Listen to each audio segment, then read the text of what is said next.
Sexomax, Hello tout le monde, salut, pénis. les conseils sexuels de Calmos Au fait, ce qui est important, c'est le plaisir. avec Sexomax.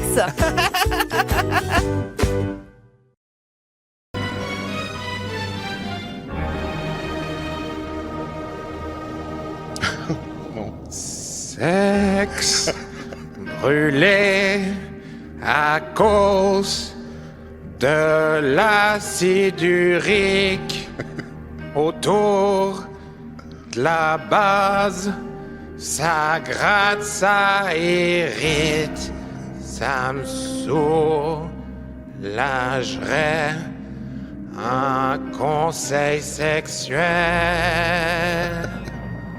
Des monstrues toutes noires venues des tréfonds, ça me fait bizarre, je m'inquiète pour mon con, j'aurais besoin d'un conseil sexuel. Le lundi suivant, toute la Suisse romande était en paix, sempiternellement, car tous reçurent un conseil sexuel. Sexomax, Gürtner, Allemand, Xajo et Franck Matet, avec son petit trou dans son menton, a dit oui, ça joue. De Oron, la Villars-sur-Glane et de Sassefé, ils sont arrivés pour obtenir leur conseil sexuel. Il y avait des Junot, des Pestalozzi, des Ramsayer, du Val de Travers et même un gars qui s'appelait Kramer. Ma foi, ces conseils sexuels, on sait qu'ils apportent de la joie. Ma foi, ces conseils sexy, ils font que dans la vie, on en sort durci. Et que ce qui durcit, ça se suce. Cher Sexomax, j'ai un problème de foutre en fait. Il est tout grumeleux, on dirait du cottage. Du coup, je m'inquiète pour l'état de mes bourses. Qu'à faire? Signé Porte. Cher Porte, les couilles, c'est important. Notamment quand on souhaite, par exemple, faire des enfants ou, par exemple, malaxer ses couilles. Bah oui. Du coup, t'as bien raison d'observer attentivement tes giclées, dans la mesure où c'est juste un nickel indicateur de l'état de tes rouleaux. Ceci dit, afin de bien savoir que observer, je vous propose aujourd'hui de plonger la tête la première dans le sperme pour mieux connaître tous les aspects, Franck. Oui, alors on prend son souffle et on y va, Ouais. Sexo. Déjà, on y trouve quoi dans cette histoire? Alors, contre toute attente, les spermatozoïdes, abrégés ici après les spermises, ne composent que 1% du venin de votre serpent à lunettes.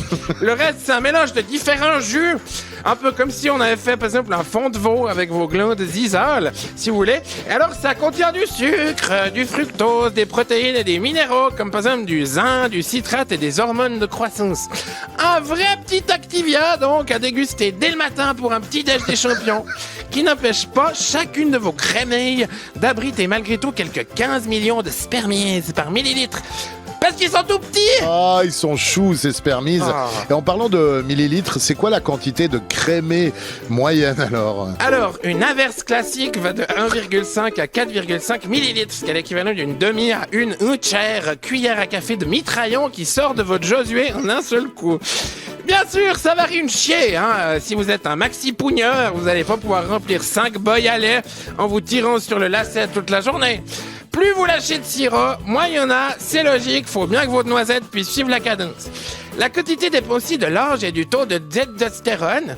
Ce qui est sûr, c'est que les doses de Canadair qui se baladent au visage dans les pornos avec leur lance incendie ne sont pas représentatives de la réalité. Ah oui, comme d'habitude. Et alors, il est censé ressembler à quoi le sperme? Peut-être ne serait-ce qu'au niveau de la couleur, hein. Alors des shades of foutre, il y en a pas 50, il y en a 3. Bleu, transparent ou jaunasse. Si vous avez un jour des productions qui commencent à tirer sur le bleu curaçao, ça va pas, hein, il vous faut vous rendre chez le guignoucouille ou aller faire des cocktails au Brésil. Une autre teinte qu'il faut surtout observer, c'est si ça commence à devenir un peu grenat. Évidemment, ça vient pas de que vous avez bu trop de grenadine. Ça vient de que vous avez du sang quelque part dans le tiroir à yogourt. Ça peut être rien, comme par exemple rien, ou par exemple un vaisseau qui a pété, mais attention, Ce qui est sûr, c'est que plus vous êtes une vieille chie, au fait, plus ça risque que c'est votre prostate qui est en train de s'exploser. Alors veillez-vous. Ok, d'accord. Et puis, on arrive à la question de pâte. Pâte. Pâte. Hein, au niveau, pâte. Au niveau de la consistance, est-ce normal, Sexomax, d'avoir des grumeaux? C'est pas anormal, disons. Si vous voulez, votre spudge, il est de toute façon assez épais quand il vous sort du balafon. Hein. D'ailleurs, vous avez déjà vu, quand vous virxez, vous confondez rarement avec pipi. Hein.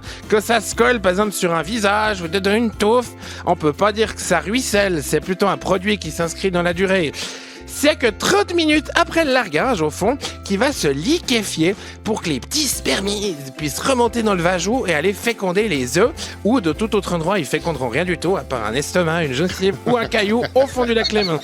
Bon, quant aux grumeaux, ils peuvent être normaux comme ils peuvent être problématiques. Pour répondre à pâte, je dirais que si démoule systématiquement un spaghetti aux pâtes fimo, ce serait peut-être bien d'aller faire une spermaculture chez un docteur aux flûtes pour vérifier un peu ses couilles. Eh bien voilà le fin mot de l'histoire pour pâte. Si ça vous inquiète, allez chez le Toubib et vérifiez vos couilles. Hein. Ah oui. Merci Sexo pour cet exposé sur le sperme. On se réjouit de la semaine prochaine pour un nouveau conseil. On n'a pas parlé du goût. Bon, la semaine prochaine.